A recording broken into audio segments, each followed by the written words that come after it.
সেদিন হচ্ছে হাঁসের মাংস রান্না করেছিলাম। তো এখানে হচ্ছে হাঁসের মাংসটা নিয়ে নিয়েছি খুব ভালোভাবে ধুয়ে পরিষ্কার করে, আর সাথে নিয়েছি হচ্ছে এখানে 2টার মতো রসুন, এগুলো একটু বেটে নিয়েছি, মশলা রেডি করে নিয়েছি সব কিছু।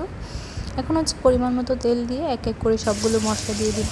প্রথমে রসুন কুচি দিয়ে দিচ্ছি, মানে রসুন বেটে নেওয়া যেটা বেটে নিয়েছিলাম সেটাই দিয়ে দিলাম। তারপর হচ্ছে গরম মশলা দিয়ে দিয়েছি। তারপর এখানে হচ্ছে পেঁয়াজ কুচি দিয়ে দিব, এক এক করে সবগুলো ভেজে নেব।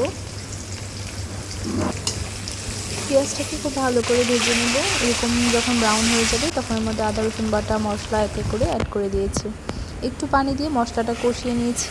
মশলা থেকে যখন তেলটা বেরিয়ে আসবে সেই পর্যায়ে হচ্ছে এর মধ্যে মাংস দিয়ে দিব, আর এগুলোকে রান্না করে নিব প্রায় আধা ঘন্টা সময় নিয়ে।